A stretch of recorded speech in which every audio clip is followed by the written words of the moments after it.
Hey, what is going on, guys? So I decided to remake the currency talk series, and here we are.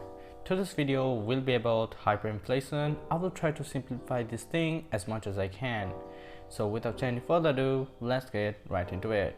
According to Wikipedia, hyperinflation is very high and typically accelerating inflation.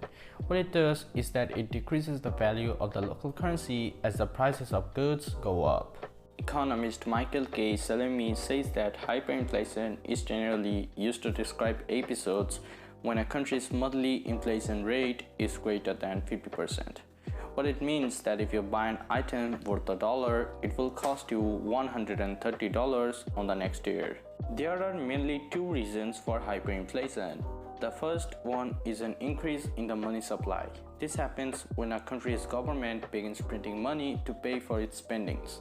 It causes hyperinflation when the government prints more money than its nation's GDP can support. The second reason is called demand pull inflation. It occurs when a surge in demand outstrips the supply, sending prices higher. Countries that have suffered from hyperinflation are Germany, Venezuela, and Zimbabwe. The time was around 1920 when Germany faced the horrendous rates of inflation.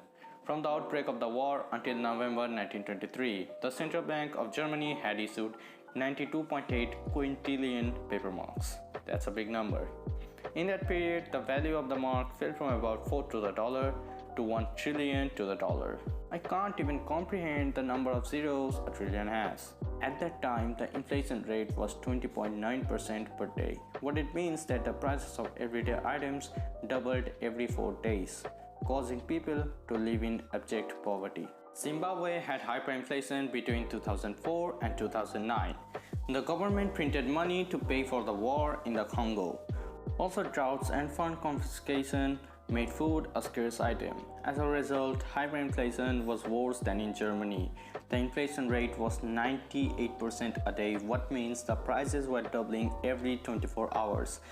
This unfortunate event finally came to an end on 2009 when the country shifted to US dollar. The most recent example of hyperinflation is in Venezuela. Venezuela's hyperinflation began in November 2016. There are several reasons like government policies, currency devaluations, price controls, heavy money printing what caused the hyperinflation.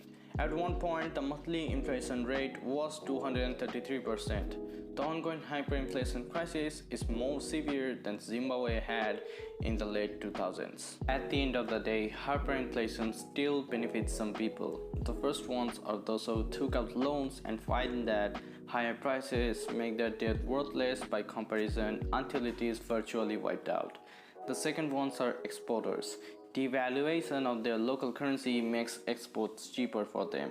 Also, they receive hard foreign currency, which increases in value as the local currency falls. Because of hyperinflation, people lose their life savings as cash becomes worthless. Commodities become scarce and the economy falls apart. I hope that you learned something new from this video. If you did, then don't forget to press the like button. Also, if you're not subscribed, then please do it. It will help me a lot. With that being said, my name's Arya and I will catch you in the next one.